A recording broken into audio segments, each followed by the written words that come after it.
Wrong building, sweetheart. The food stamps office is down the street.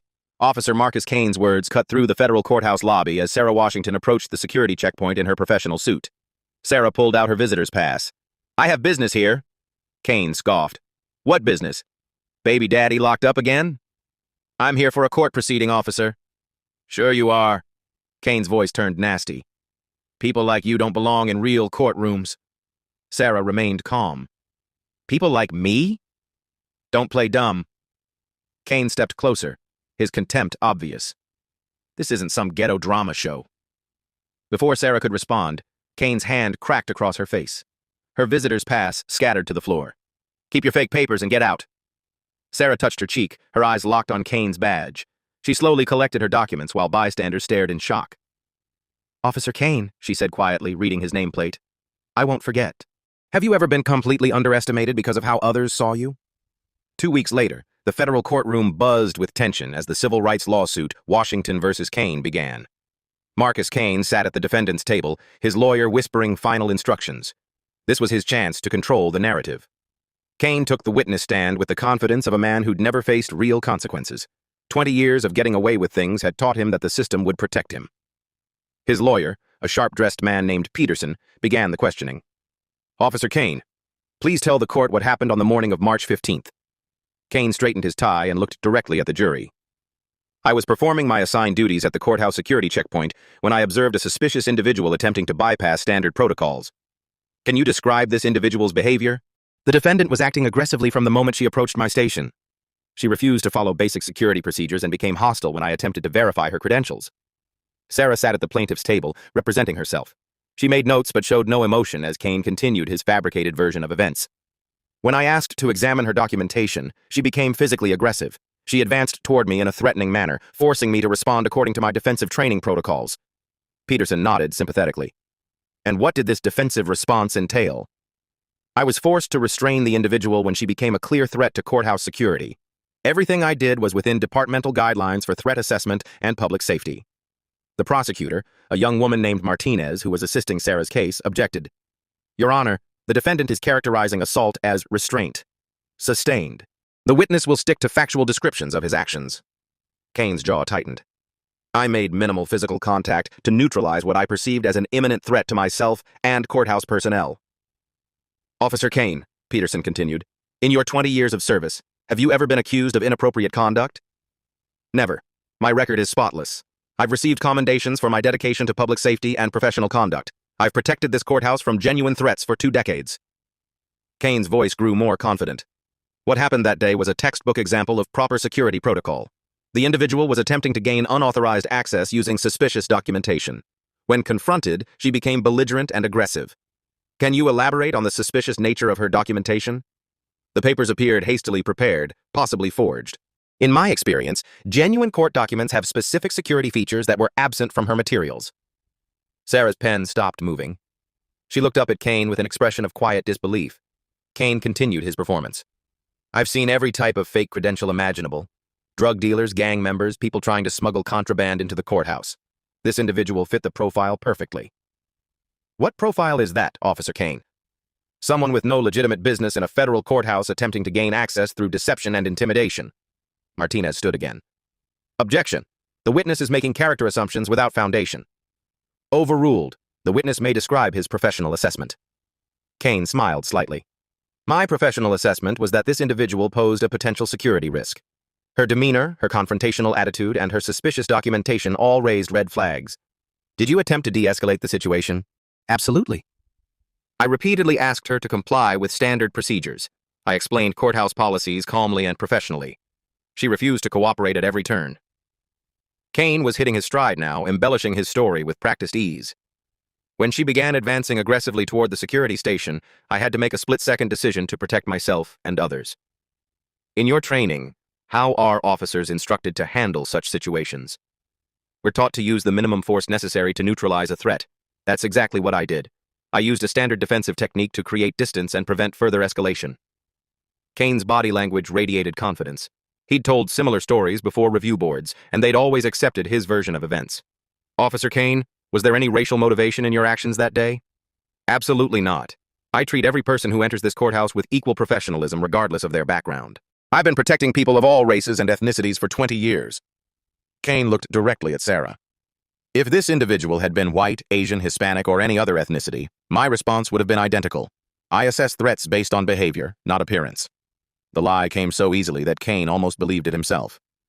Furthermore, Kane continued, I believe this lawsuit is nothing more than an attempt to capitalize on current social tensions. The plaintiff is trying to turn a routine security incident into something it wasn't. Martinez objected again, but the judge allowed Kane to finish his thought. I've seen this pattern before. Someone breaks courthouse rules, gets held accountable, then claims discrimination to avoid responsibility. It undermines the real struggles of people who face actual prejudice. Kane's lawyer presented edited body cam footage that conveniently started after the initial confrontation. The video showed Sarah appearing to move toward Kane, with the audio carefully edited to remove his provocative comments. This footage clearly shows the plaintiff advancing aggressively, Peterson explained to the jury. Officer Kane's response was measured and appropriate. Two fellow officers, Jenkins and Rodriguez, testified as character witnesses.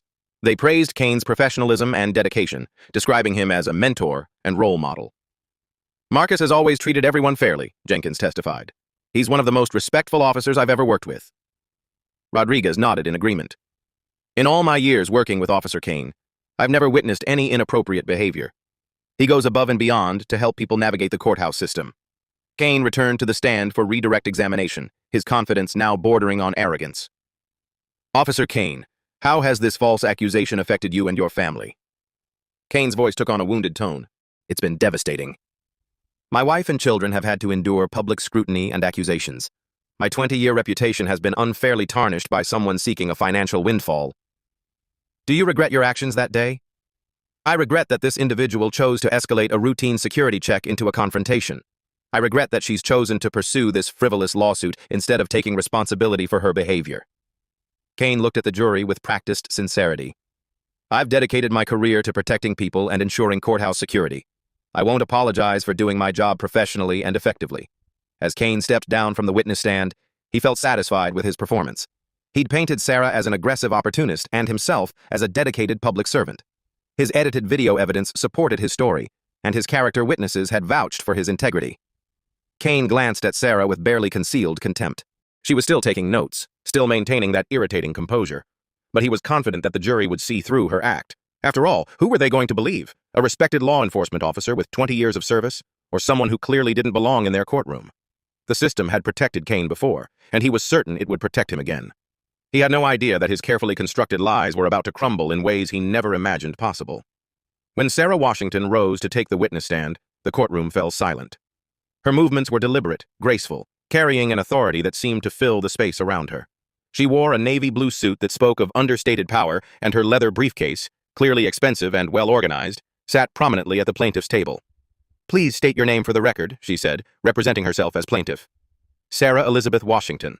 Miss Washington, please tell the court what happened on March 15th at the federal courthouse. Sarah's voice was calm, precise, the kind of voice that commanded attention without demanding it. I arrived at the courthouse at approximately 9:15 a.m. for legitimate business. I approached the security checkpoint with proper identification and a valid visitor's pass. Kane shifted uncomfortably at the defendant's table as Sarah continued. Officer Kane immediately made assumptions about my presence. Without examining my credentials, he directed me to leave, suggesting I belonged at the welfare office instead. Sarah paused, checking her notes. Notes that were meticulously organized in what appeared to be a legal folder with multiple tabs and color-coded sections. When I attempted to show my visitor's pass, Officer Kane made several derogatory comments about my character and background. He asked if my baby daddy was locked up again and stated that people like me don't belong in real courtrooms. How did you respond to these comments? I remained calm and attempted to explain that I had legitimate business at the courthouse. I did not raise my voice, make any threatening gestures, or behave aggressively in any way. Sarah's composure was remarkable. Even recounting the humiliation, her voice never wavered, her professionalism never cracked. Then what happened? Officer Kane struck me across the face with an open palm. The force was sufficient to leave a visible mark and cause my visitor's pass to fall to the floor. Kane's lawyer, Peterson, objected. Your Honor, the plaintiff is characterizing a defensive restraint as an assault. Sarah turned slightly toward Peterson, and for just a moment, something flickered in her eyes. Not anger, but a kind of knowing patience that suggested she'd dealt with men like him before. Sustained. The witness will describe the physical contact without characterization. Officer Kane made contact with my face using his open palm. The contact was forceful enough to turn my head and cause a stinging sensation that lasted several minutes. Sarah reached into her briefcase and produced a manila folder. I have medical documentation of the resulting contusion, photographed 3 hours after the incident. The photos were passed to the jury, clear evidence of bruising on Sarah's left cheek, with the distinct pattern of finger marks visible. Miss Washington, what did you do after this physical contact occurred? I collected my documents from the floor and read Officer Kane's name tag aloud to ensure I had his correct identification. I then left the courthouse and immediately sought medical attention for documentation purposes. Peterson stood for cross-examination, clearly expecting to rattle this pro se plaintiff. Miss Washington, isn't it true that you were attempting to gain unauthorized access to restricted courthouse areas? No. I had a valid visitor's pass for the specific proceedings I intended to observe. And what proceedings were those? Sarah glanced at her expensive watch, a subtle movement that somehow conveyed both punctuality and authority. I was there to observe police reform hearings as an interested citizen. An interested citizen? What qualifies your interest in police reform? Something almost resembling a smile crossed Sarah's face. I have extensive experience with police accountability measures and departmental oversight protocols. Peterson pressed on, unaware he was walking into a trap. What kind of experience could you possibly have with police oversight? I've studied various reform implementation strategies and have particular familiarity with Officer Kane's service record and approach to community relations. Kane leaned forward, whispering urgently to Peterson. How could this woman know about his service record? Miss Washington, are you suggesting you researched Officer Kane before this incident? I'm saying I'm quite familiar with patterns of misconduct and the institutional failures that enable them. Sarah's legal knowledge was becoming increasingly apparent. She objected to several of Peterson's questions with precise citations of procedural rules, demonstrating an understanding of courtroom protocol that seemed far beyond what a typical plaintiff would possess. Objection, Your Honor. Counsel is asking compound questions and assuming facts not in evidence. Sustained. Peterson looked flustered. This wasn't going as planned. Miss Washington, why are you representing yourself instead of hiring qualified counsel? I believe I'm quite qualified to represent my own interests in this matter. But surely someone with actual legal training would be more appropriate. Objection. Argumentative. Sustained. Sarah checked her watch again. 1:45 p.m. She seemed to be keeping track of something specific. Miss Washington, what do you hope to gain from this lawsuit? Justice, accountability, and assurance that what happened to me doesn't happen to others. Are you seeking monetary damages? I'm seeking systemic change. The money, if awarded, will be donated to police bias training programs. This answer clearly surprised Peterson. Most civil rights plaintiffs were primarily interested in financial compensation. You're not interested in personal financial gain? No. This case is about institutional accountability and the abuse of power. Sarah's responses were becoming more confident, more authoritative. She spoke about police procedures and civil rights law with the precision of someone deeply familiar with both. Miss Washington, how do you explain your extensive knowledge of police procedures and legal protocols? Sarah smiled. A real smile this time, one that suggested she was looking forward to something. All will become clear very soon. She checked her watch once more. 1:52 p.m. In fact, I have a very important appointment at 2 p.m. that may provide additional context for these proceedings. The judge looked puzzled. Miss Washington, are you requesting a recess? Not requesting, Your Honor, but I believe the court may find it beneficial when my 2 p.m. appointment arrives. Kane was growing increasingly agitated. Something about Sarah's confidence, her legal knowledge, her mysterious references to his service record, none of it made sense. Miss Washington, Peterson continued, isn't it true that you're simply an activist seeking to profit from false allegations of racism?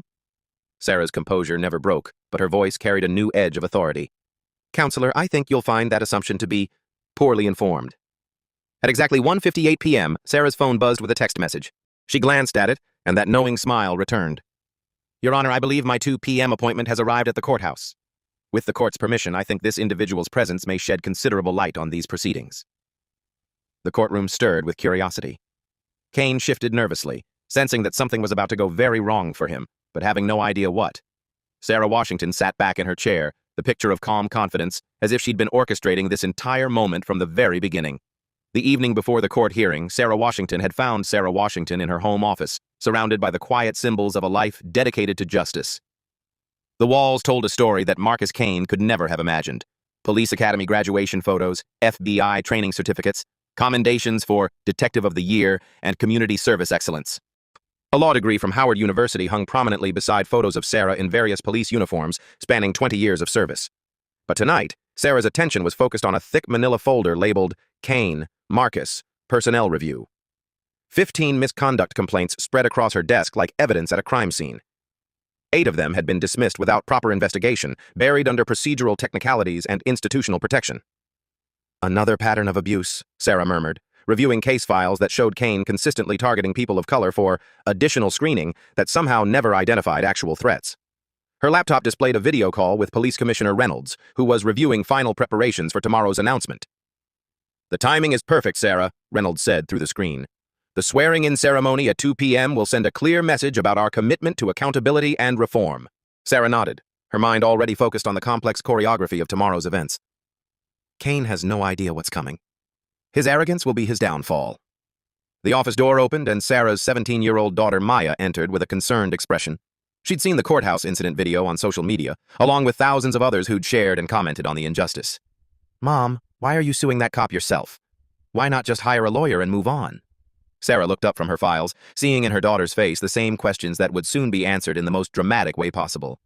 Because sometimes, baby girl, justice requires more than just winning a case. Sometimes it requires changing the entire system. Maya sat on the edge of the desk, careful not to disturb the organized evidence. "But it's dangerous, right? Going up against the police when you're..." She gestured at her own brown skin. "When I'm black?" Sarah smiled. "Maya, tomorrow you're going to learn something important about power. Real power doesn't come from the uniform or the badge. It comes from competence, integrity, and the courage to use both when it matters most." Sarah's phone rang.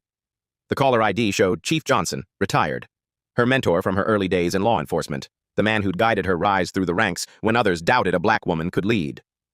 "Tomorrow's the day, Sarah." Chief Johnson's gravelly voice carried both pride and concern. "You sure you're ready for this?" "I've been ready for 20 years, Chief." Kane represents everything wrong with police culture. The assumption that badge equals immunity, that certain people don't deserve respect or dignity. "And when you reveal who you are..." Sarah's voice hardened with determination. "Then Kane learns that the woman he thought he could humiliate with impunity is about to become his commanding officer." Chief Johnson chuckled. "I almost feel sorry for him." Almost. After the call, Sarah returned to her preparation ritual. She practiced her closing arguments while organizing evidence files with the precision of someone who'd built cases that ended careers. Her uniform hung ready in the closet, dress blues with 3 stars that would tomorrow transform her from plaintiff to police chief in a single moment. Maya watched her mother's methodical preparation with growing admiration. "Mom, you've been planning this whole thing, haven't you?" "Planning for justice?" "Yes, but Kane made his own choices, baby. I'm just ensuring those choices have consequences." Sarah set multiple alarms on her phone. 6 a.m. for final case review, 8 a.m. for courthouse arrival, 1:30 p.m. for the transition to police headquarters. Every detail had been considered, every timing calculated for maximum impact. "Maya, tomorrow you'll see something that doesn't happen often enough in our world. You'll see a black woman not just demand respect, but command it from a position of undeniable authority."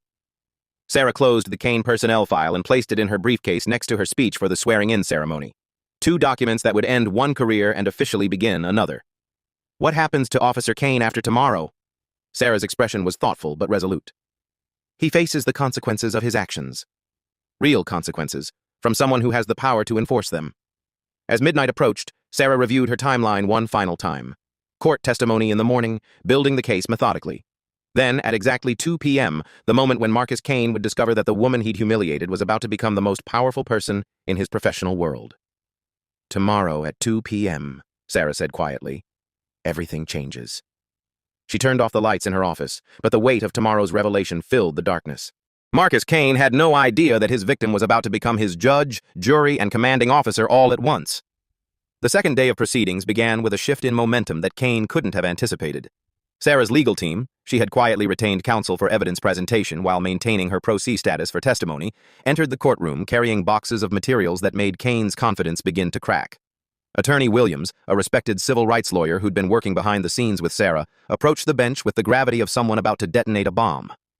"Your Honor, we have obtained significant evidence that directly contradicts the defendant's testimony and reveals a disturbing pattern of misconduct that extends far beyond this single incident." Peterson immediately objected. "Your Honor, any additional evidence should have been disclosed during discovery." The evidence was obtained through public records requests that were fulfilled yesterday evening, Williams replied smoothly. We're prepared to authenticate everything through proper channels. Judge Martinez nodded. Proceed, but I want a proper foundation for all exhibits. Williams moved to the prosecution table where a laptop was connected to the courtroom's display system. Your Honor, we will present unedited security footage from 4 different camera angles at the federal courthouse, obtained directly from the courthouse security office. Kane's face went pale. His edited body cam footage had conveniently started after his initial confrontation with Sarah, but courthouse security cameras ran continuously. Ladies and gentlemen of the jury, Williams began, you are about to see what really happened on March 15th. The first video began playing. The timestamp showed 9:14 a.m., 1 minute before Sarah's arrival. Kane was visible at his security station, laughing with a colleague about something on his phone. Note the defendant's relaxed demeanor, Williams narrated. He shows no signs of being on high alert for security threats. At 9:15 a.m. exactly, Sarah entered the frame. Her professional appearance and confident stride were undeniable. She approached the checkpoint with her visitor's pass already visible in her hand. The audio was crystal clear. Kane's voice. Wrong building, sweetheart. The food stamps office is down the street. Sarah's calm response. I have business here. Kane, without even looking at her pass. What business? Baby daddy locked up again? The jury could see Sarah's composure, her attempt to explain her legitimate purpose, Kane's escalating aggression without any provocation from her. Then came the moment that destroyed Kane's entire defense. I'm here for a court proceeding, officer. Sure you are. People like you don't belong in real courtrooms. People like me? Don't play dumb. This isn't some ghetto drama show. And then, with Sarah standing completely still, her hands at her sides, Kane's open palm struck her face with a sharp crack that echoed through the courthouse lobby. The jury watched in stunned silence as Sarah touched her cheek, collected her scattered papers with dignity, and quietly read Kane's name tag before walking away. Williams paused the video. Ladies and gentlemen, Officer Kane testified under oath that Ms. Washington was aggressive, threatening, and advancing toward him. The video evidence clearly shows this testimony was false. Peterson was frantically whispering with Kane, whose face had gone from pale to ashen gray. Williams continued with additional evidence that made Kane's situation progressively worse. We also obtained Officer Kane's complete body cam footage from that day. The defense's edited version played side by side with the complete footage. The manipulation was obvious. Critical portions showing Kane's verbal abuse and the unprovoked slap had been deliberately removed. The defense presented edited footage that removed the most damaging evidence of Officer Kane's misconduct. This represents not just perjury, but tampering with evidence in a federal proceeding. Medical examiner Dr. Patricia Carter took the stand to testify about Sarah's injuries. Her analysis was damning. The bruising pattern on Miss Washington's face is entirely consistent with being struck by an open palm. The force required to create this level of tissue damage indicates significant impact. There are no defensive wounds or signs that Miss Washington was engaged in any physical struggle. Dr. Carter displayed enhanced photographs that showed the clear outline of fingers across Sarah's cheek. This injury pattern is impossible to fake and completely contradicts any claim of mutual combat or defensive action. But Williams wasn't finished. The next witness was Janet Morrison, the court clerk who'd worked at the courthouse for 15 years. Miss Morrison, did you witness the incident between Officer Kane and Ms. Washington? I saw the whole thing. I was coming back from lunch and heard Officer Kane making those awful comments. That poor woman never did anything wrong. In your 15 years working here, have you observed similar incidents involving Officer Kane? Peterson objected, but the judge allowed the testimony as relevant to pattern evidence. Oh yes, Kane's been doing this for years, always picking on black folks, Hispanic folks, anyone he thinks doesn't belong.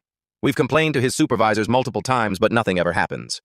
Morrison's testimony opened the floodgates. She identified 12 similar incidents over the past 18 months where Kane had screened people of color for additional security checks that never identified actual threats. He calls it keeping the riffraff out, but we all know what he really means. Williams presented Kane's radio chatter from that day, obtained through public records. Kane's voice was clearly audible describing Sarah to his colleagues. Another welfare queen trying to game the system. Handled it appropriately. The final piece of evidence was a technical analysis of Kane's body cam. Digital forensics expert Robert Kim testified that the footage had been deliberately edited, with specific time segments removed and the file timestamps altered. This level of editing requires technical knowledge and intent to deceive. The missing segments were precisely those that would have shown Officer Kane's initial verbal abuse and the physical assault. Kane was visibly sweating now, his confident demeanor completely shattered. He kept glancing at the exit as if considering escape. But Williams saved the most damaging evidence for last. Through public records requests, Sarah's team had obtained Kane's complete personnel file, including the 15 misconduct complaints that had been buried or dismissed. Officer Kane has a documented history of targeting people of color for harassment disguised as security protocols. In every case, his threat assessments proved to be based on racial bias rather than actual security concerns. The pattern was undeniable. Kane consistently escalated encounters with Black and Hispanic courthouse visitors while treating white visitors with routine professionalism. Internal emails showed his supervisors were aware of complaints but chose to ignore them. One email from Kane's lieutenant read, "Kane's methods are questionable but effective at keeping certain elements away from the courthouse. Sometimes you have to bend the rules to maintain order." Peterson attempted damage control during cross-examination, but the evidence was overwhelming. Kane's credibility was destroyed, his pattern of abuse exposed, and his support system revealed as complicit in covering up his misconduct. Sarah sat at the plaintiff's table, checking her watch. 1:45 p.m. Her expression remained calm, but there was something in her eyes now, a quiet satisfaction of someone watching a carefully constructed plan come to fruition. The evidence phase had accomplished exactly what she'd intended. Kane wasn't just exposed as a liar and an abuser, he was revealed as part of a systemic problem that had been allowed to fester for years. In 15 minutes, the final piece of Sarah's strategy would fall into place, and Marcus Kane would learn just how catastrophically he had misjudged the woman he'd thought he could humiliate with impunity. At exactly 2 p.m., the courtroom doors opened with an authority that made everyone turn. Police Commissioner Reynolds entered, his dress uniform crisp and commanding, followed by two senior officials carrying a formal document case. The atmosphere in the room shifted instantly from legal proceedings to something far more significant. Judge Martinez looked puzzled. "Commissioner Reynolds, this is highly irregular. We're in the middle of proceedings." "Your Honor, I apologize for the interruption, but I have an official announcement that directly pertains to these proceedings and cannot be delayed." Sarah Washington slowly rose from the plaintiff's table, her movement drawing every eye in the courtroom. For the first time since the trial began, Kane noticed something different about her posture. Not the posture of a victim seeking justice, but the bearing of someone who commanded it. Commissioner Reynolds' voice carried through the silent courtroom with formal authority. "Ladies and gentlemen, it is my honor to announce that effective immediately, Sarah Elizabeth Washington has been sworn in as the new chief of police for our metropolitan area." The words hit the courtroom like a physical force. Gasps erupted from the gallery. The jury members' eyes widened in shock. Peterson's mouth fell open. But Kane's reaction was the most dramatic. His face drained of all color as reality crashed down on him like a collapsing building. Sarah reached for her blazer and removed it with deliberate precision. Underneath was her dress uniform, midnight blue with polished silver buttons and 3 stars gleaming on each shoulder. 20 years of service ribbons decorated her chest, including commendations for bravery, community service, and leadership excellence. The transformation was stunning. The plaintiff seeking justice had become the ultimate authority figure in law enforcement. The woman Kane had dismissed as belonging at the welfare office was now the highest-ranking police officer in the jurisdiction. "Chief Washington," Judge Martinez said, clearly struggling to process the revelation, "would you please confirm your new position for the record?" Sarah's voice carried a new weight of authority that filled every corner of the courtroom. "Yes, Your Honor. I am Sarah Elizabeth Washington, Chief of Police, sworn in this morning with full authority over all departmental personnel and operations." Her eyes found Kane's across the courtroom. He looked like a man watching his entire world collapse in real time. "This includes," Sarah continued with quiet precision, "full supervisory authority over Officer Marcus Kane and the power to make immediate personnel decisions regarding his continued employment." Kane's breathing became shallow and rapid. The woman he had slapped, humiliated, and dismissed as unworthy of basic human respect was now his commanding officer. Every racist assumption, every degrading comment, every moment of abuse had been directed at the person who would now determine his professional fate. Commissioner Reynolds stepped forward. Chief Washington's first official act was to request a comprehensive review of all pending misconduct cases, with particular attention to patterns of discriminatory behavior. Sarah's briefcase, which had seemed impressive before, now revealed its true significance. She opened it to reveal not just legal documents, but official police files, policy manuals, and reform implementation plans. This wasn't the preparation of a plaintiff. This was the strategic planning of a new chief executive.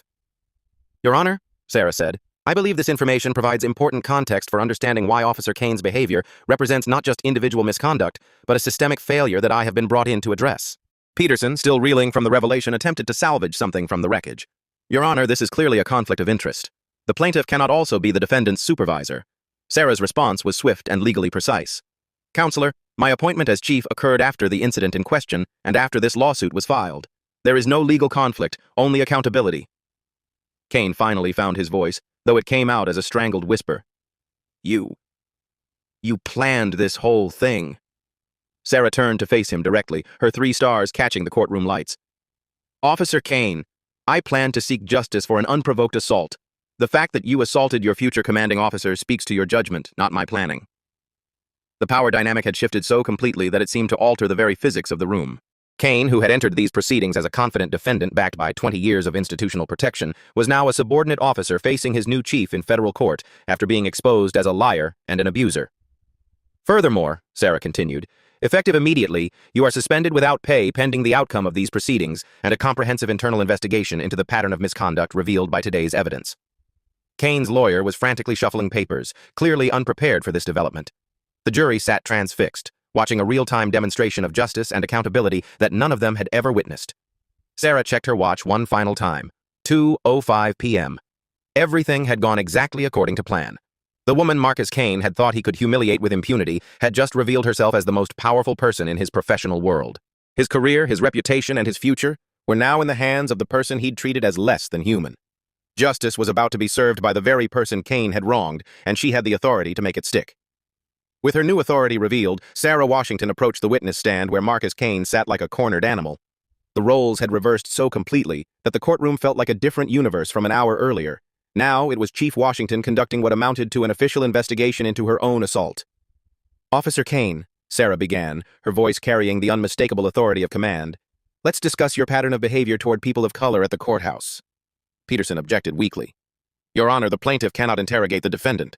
"Your Honor," Sarah replied smoothly, "I am now appearing in my capacity as Chief of Police conducting official questioning of a subordinate officer regarding documented misconduct. This is within my administrative authority." Judge Martinez, still processing the unprecedented situation, allowed the questioning to continue. Sarah opened a thick file that Kane now recognized with growing horror, his complete personnel record. "Officer Kane, in your 20-year career, how many misconduct complaints have been filed against you?" Kane's voice was barely audible. I don't recall the exact number. Let me refresh your memory. 15 formal complaints, all involving allegations of discriminatory treatment toward minorities. Would you like me to read them aloud?" Kane's hands trembled as Sarah methodically reviewed each incident. The pattern was undeniable and damning. March 2019. Maria Gonzalez, a federal attorney, filed a complaint after you demanded to see her real identification, claiming her bar card was suspicious. July 2020. Dr. James Mitchell, an African-American federal judge, reported that you questioned his right to enter the courthouse through the main entrance. October 2022, Professor Angela Davis, a constitutional law expert testifying in a federal case, was subjected to a cavity search based on your suspicion that she was smuggling contraband. With each case, Kane sank deeper into his chair. These weren't isolated incidents. They formed a clear pattern of racial profiling that had been systematically ignored by his supervisors. "Officer Kane, in 20 years of service, have you ever filed a misconduct report against a white person for suspicious behavior at the courthouse?" The question hung in the air like an executioner's blade. Kane's silence was answer enough. Sarah continued her methodical destruction of Kane's defense. "Let's examine the financial cost of your behavior. The city has paid $2.3 million in settlements for civil rights violations connected to your actions. Were you aware of this figure?" "No, ma'am," Kane whispered. "Of course not. Because your supervisors deliberately kept this information from public view to protect your career and their own reputations." Sarah presented email chains that revealed the depth of institutional complicity. Kane's lieutenant had written, "Kane's methods keep the undesirables away." Sometimes the end justifies the means.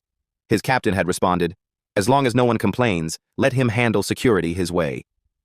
Sarah's voice grew harder. "Officer Kane, you didn't just abuse individual citizens. You trained junior officers in discriminatory practices. How many officers did you mentor in your screening techniques?" Kane's lawyer attempted to object, but Kane was beyond help now. 5 or 6, he admitted. "And did you teach them to profile based on race?" "I taught them to identify threats." "Threats?" Sarah's voice carried lethal precision. "Dr. Mitchell was a threat? Was Professor Davis a threat? Maria Gonzalez, who prosecuted federal crimes for 12 years, was a threat?" Each name hit Kane like a physical blow. These weren't anonymous victims. They were accomplished professionals who'd been humiliated by his prejudice. Sarah pulled out victim impact statements that painted a devastating picture of Kane's effect on the community. Parents are afraid to bring their children to the courthouse. Professionals who changed their court schedules to avoid Kane's shifts. Law students who questioned whether the justice system truly served everyone equally. "Officer Kane, do you understand that your actions damaged not just individual citizens, but public trust in law enforcement itself?" Kane was crying now, the weight of his exposed behavior crushing whatever remained of his dignity. I was trying to do my job. Your job, Sarah said with quiet fury, was to protect and serve all citizens equally. Instead, you turned the courthouse into a place where people of color were presumed guilty until proven worthy of your approval. Sarah presented financial records showing that Kane had cost the department millions in settlements, training programs, and administrative overhead. His discriminatory behavior had become a budget line item. Officer Kane, effective immediately, you are terminated from the police department for conduct unbecoming, a pattern of civil rights violations, and bringing dishonor to the badge. The words hit Kane like a final judgment. 20 years of career, pension, benefits, all gone in a single sentence from the woman he'd thought he could humiliate without consequence. Sarah closed Kane's personnel file with finality. Badge and weapon, Officer Kane. Your law enforcement career is over. Kane's transformation from confident abuser to broken ex-cop was complete. The system that had protected him for decades had finally found someone with both the authority and the courage to hold him accountable. The packed courtroom buzzed with anticipation as Chief Sarah Washington prepared to deliver her closing argument. Media crews had arrived after word of the dramatic identity reveal spread, and community members filled every available seat. This had become more than a civil rights case. It was a referendum on police accountability and justice itself. Sarah stood before the jury, her 3 stars reflecting the courtroom lights, but her demeanor remained grounded and accessible despite her revealed authority. Ladies and gentlemen of the jury, 3 hours ago I stood before you as a plaintiff seeking justice for an unprovoked assault. I stand before you now as chief of police, but my message remains the same. No one is above accountability, regardless of their badge or position. Her voice carried both personal conviction and professional authority. You have seen overwhelming evidence that Officer Kane committed assault and violated my civil rights. But this case represents something larger than one incident between 2 people. Sarah gestured toward Kane, who sat slumped in defeat at the defendant's table. Officer Kane believed he could act with impunity because the system had always protected him. 15 complaints ignored. $2.3 million in taxpayer money spent covering up his misconduct. Junior officers trained in his discriminatory methods. The jury listened intently as Sarah painted the broader picture. This case is about whether we accept a justice system where some people are presumed worthy of respect, while others must earn it through proving their status. Officer Kane didn't assault me because I was threatening. He assaulted me because he assumed I didn't belong. Sarah's voice grew stronger. When Officer Kane told me the food stamps office was down the street, he revealed his worldview. When he asked about my baby daddy, he exposed his prejudices. When he struck me for showing legitimate identification, he demonstrated that to him I wasn't deserving of basic human dignity. She moved closer to the jury box. The defense wants you to believe this was a misunderstanding, that Officer Kane was just doing his job. But his job was never to humiliate citizens based on their appearance. His job was to protect and serve everyone equally. Sarah opened her briefcase one final time, pulling out the original visitor's pass that Kane had struck from her hand. This piece of paper represents more than just my right to enter a courthouse. It represents every citizen's right to access justice without being presumed unworthy because of their race. Peterson rose for his closing argument, but his position had become hopeless. Ladies and gentlemen, Officer Kane made a mistake, but destroying a 20-year career over one incident serves no one's interests. The words felt hollow in the face of the evidence presented. Peterson tried to portray Kane as a dedicated public servant overwhelmed by stress, but the pattern of misconduct made such arguments laughable. My client asks for your understanding and forgiveness. He has a family to support and has dedicated his life to public service. Sarah's rebuttal was swift and decisive. Counselor speaks of Officer Kane's family, but what about the families he terrorized? What about Dr. Mitchell's children, who watched their father be humiliated for the crime of being black in a courthouse? What about Professor Davis's students, who learned that expertise and credentials don't protect you from prejudice? The emotional weight of Sarah's words filled the courtroom. Forgiveness is important, but it cannot come without accountability. Officer Kane had 20 years to change his behavior, 20 years of complaints that should have prompted reflection and reform. Instead, he doubled down on discrimination. Sarah's closing was reaching its crescendo. I became a police officer 20 years ago because I believed in justice. I pursued law enforcement leadership because I wanted to ensure that the badge represents protection for all citizens, not intimidation for some. Her voice carried both personal pain and professional resolve. Today, you have the power to send a message that abuse of authority will not be tolerated, that civil rights violations have real consequences, and that justice applies to everyone equally. The jury deliberated for less than 2 hours. When they returned, the foreman stood with the gravity of someone announcing a historic verdict. In the matter of Washington versus Kane, we find the defendant liable for assault and civil rights violations. We award damages in the amount of $500,000 and recommend immediate criminal charges. The courtroom erupted. Community members cheered. Media crews scrambled for reactions, and Kane's remaining supporters sat in stunned silence. But Sarah's response surprised everyone. She stood and addressed the court directly. "Your Honor, I respectfully decline the monetary damages. I request that the awarded amount be directed to establishing a police bias training program and civilian oversight committee." Judge Martinez nodded approvingly. "So ordered." The court also recommends that the U.S. Attorney's Office pursue criminal charges for assault under color of authority and civil rights violations. Kane was immediately taken into custody as federal marshals moved to arrest him. The man who had entered the courthouse that morning as an officer with arresting power was leaving in handcuffs. Sarah addressed the media outside the courthouse, flanked by community leaders and civil rights advocates. "Today's verdict sends a clear message that law enforcement officers are not above the law they swore to uphold. As Chief of Police, I commit to implementing comprehensive reforms to ensure this pattern of abuse never repeats." A reporter shouted a question. "Chief Washington, do you see this as personal vindication?" Sarah's response encapsulated the day's larger meaning. This isn't about personal vindication. This is about institutional accountability. Officer Kane's behavior was a symptom of a system that tolerated discrimination. Today, that system begins to change. The crowd's applause echoed through the courthouse plaza as Sarah Washington, no longer just a victim seeking justice, but a leader with the power to enforce it, outlined her vision for police reform and community healing. Marcus Kane's reign of terror was over, and a new era of accountability had begun. 6 months after the courthouse steps echoed with applause for justice served, the transformation was remarkable. Marcus Kane was serving an 18-month federal sentence for assault under color of authority and civil rights violations. His pension had been revoked, his law enforcement certification permanently stripped. The man who once terrorized courthouse visitors now worked in the prison laundry, his uniform replaced with an orange jumpsuit, his authority reduced to nothing. Kane's family had paid the ultimate price for his prejudice.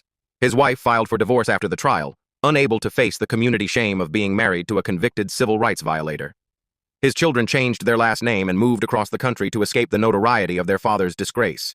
But the more important changes were happening in the department chief Sarah Washington now led.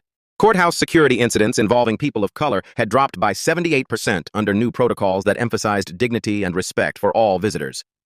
The bias training program funded by Kane's lawsuit settlement had become a model copied by police departments nationwide.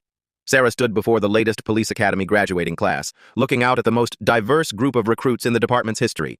40% were women, 60% were people of color, and all had been selected based on character, intelligence, and commitment to constitutional policing. "Officers," Sarah addressed the graduates, "you wear a badge that represents the highest ideals of public service. It does not grant you authority over people, it grants you authority to serve people." The transformation extended beyond individual officers to systemic change. Sarah had implemented civilian oversight committees, mandatory body cameras with third-party storage, and a zero-tolerance policy for discriminatory behavior.